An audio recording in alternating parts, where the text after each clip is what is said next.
Okay, yesterday we were learning the dinim about that if the taste within the pot is within 24 hours, so then it's called a fresh taste.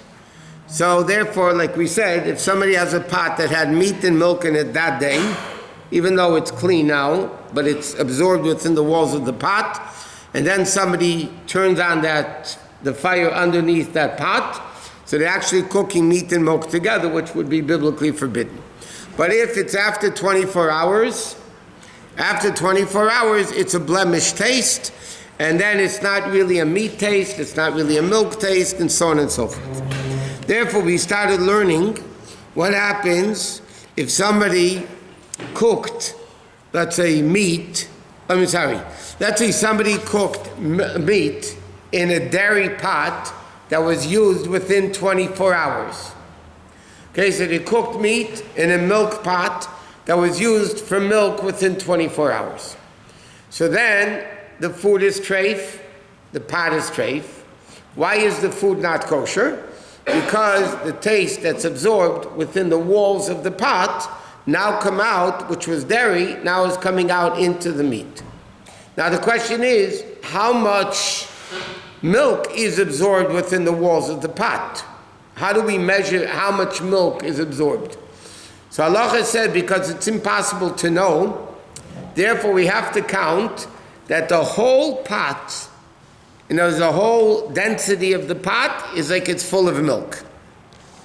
So therefore, let's say this was a milk pot, and now I cooked meat in it, okay, within 24 hours. So we have to assume the whole pot is all full of milk. And therefore the poskim write, it's impossible that the food should be 60 times the size of the pot. It's just not realistic. So therefore, in that case, the food would be treif, the pot for sure is treif, and everything is treif. Because you have now a mixture of meat and milk, and it was fresh. What happens if somebody cooks meat in a pot of milk pot that's clean and wasn't used for 24 hours? So then the meat is kosher, because the taste of the milk absorbed within the wall is not a fresh taste, therefore it's not real milk, and therefore you don't have a mixture of meat and milk together, and therefore you're allowed to eat the meat.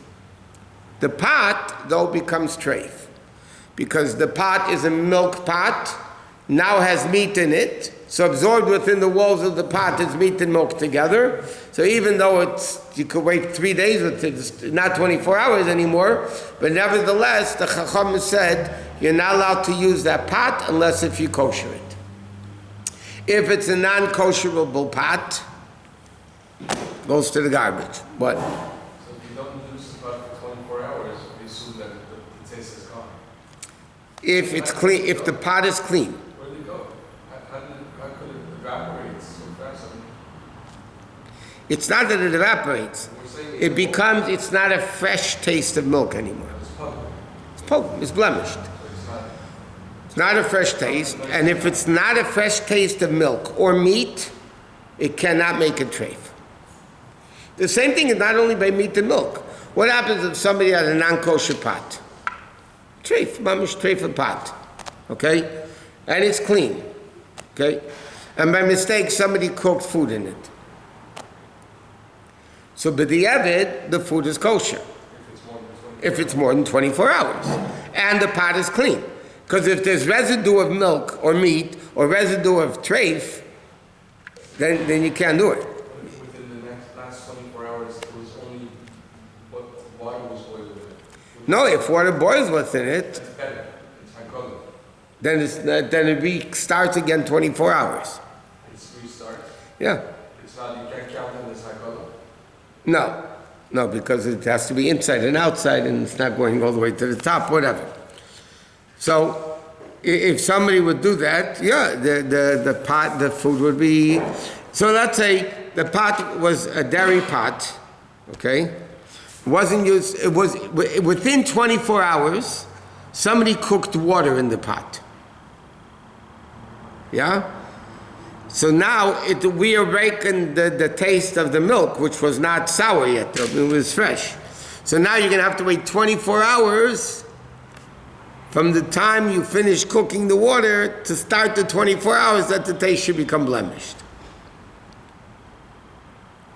That's why going off meat and milk, if let's say, we all know that let's say a fork, spoon, knife, or a pot becomes treif. So the din is, practical halacha is, you have to wait 24 hours before you kosher it. If you're koshering it with hagola, I mean the purging hot water process. Why do you have to wait 24 hours? Again, it's the same concept. Because let's say this pot became treif. Okay, became not kosher. And I'm going to put it into boiling hot water to kosher it. So what happens is the treif goes out. Correct? But then as soon as the treif goes out, it's still cooking, so it's going to go back in. And it's all fresh. It's within 24 hours. So let's say, right, if this is a non-kosher pot, and I kosher it within 24 hours, the taste of treif in the pot is fresh. Now I'm going to kosher it, okay? So let's say, for argument's sake, how long does it take when you kosher a vessel, okay?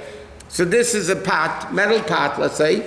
I'm koshering it. So what am I gaining by koshering it? I'm removing everything from inside the walls. That's the concept of koshering. Right? I'm taking out everything that was in the walls, I'm taking out again. That's how you make a kosher.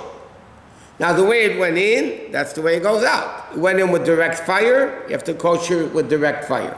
It went in with hot water, so you take it out with hot water.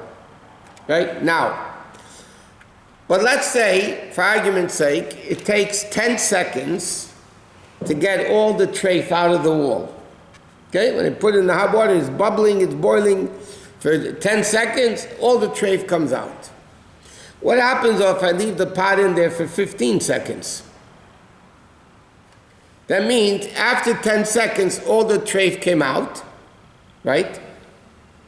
But now, through the heat, it's going to go back in. And it's all fresh. So the pot will become treif again.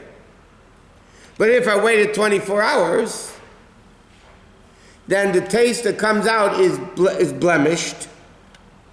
So I don't care if a blemished taste goes back in. Because it's a blemished taste. A blemished taste doesn't do anything. What if you do it twice?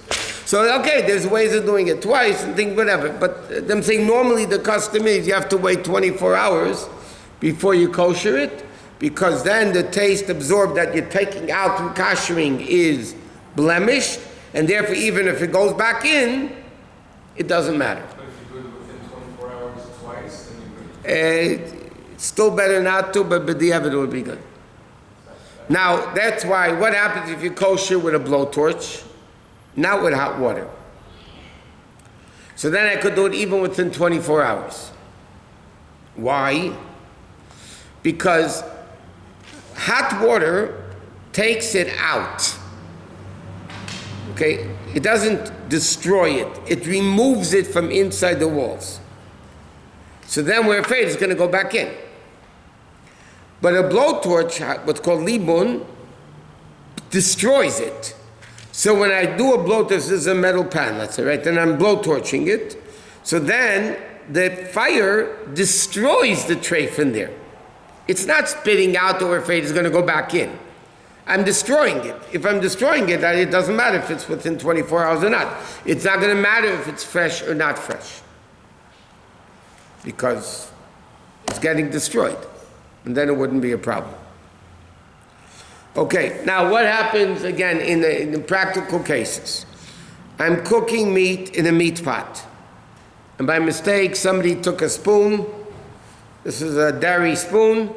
And they stick it into the pot and they stir it. Okay, so I'm cooking chicken soup in a pot. So it's fleshik, right? In a meat pot, which is fine. And then I need to mix it, right? And I forgot, I took a dairy spoon by mistake and I started mixing it.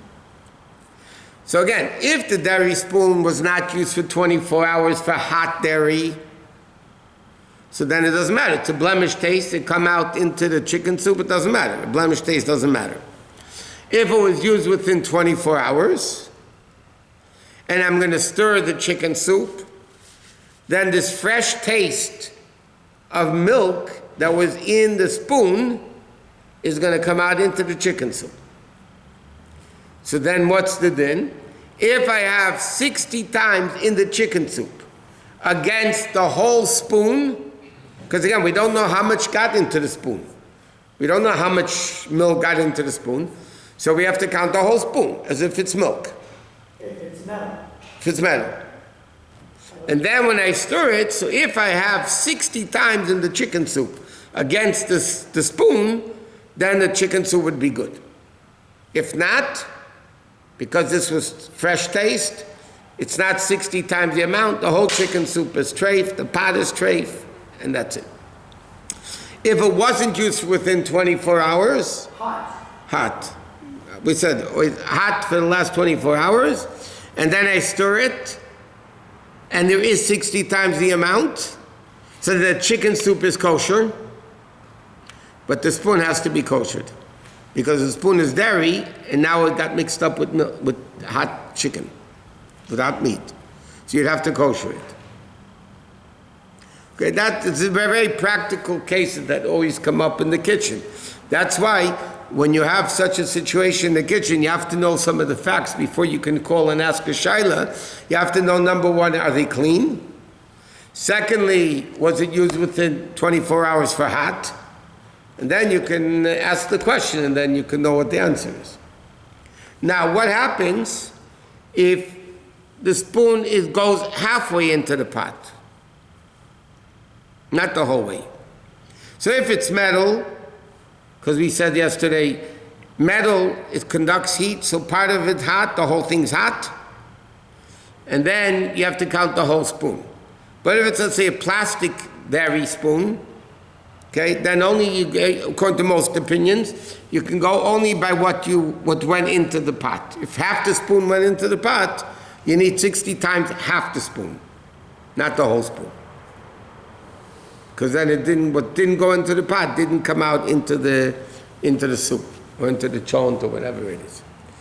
Okay, that's okay. Now, but nevertheless, the spoon would have to be kosher. That's for sure, regardless. Okay, we'll just start this thing because it's getting late. What happens if somebody is cooking in a milk pot that was used that day for milchiks, but now it's clean, and you're cooking vegetables in this pot? Parif. But it's a dairy pot that was used within 24 hours for hot dairy. Now I'm cooking vegetables, and I put in a meat spoon that was used that day. Okay? So then the din is, if there's no 60 times the spoon, even though it's parif, but the vegetables became meat because the meat pot, the vegetables were dairy because the pot was used that day for dairy. So the vegetables are now dairy. Now I'm sticking it from a fresh taste of dairy. Now I'm sticking in a fresh taste of meat. So the vegetables now are meat and milk together.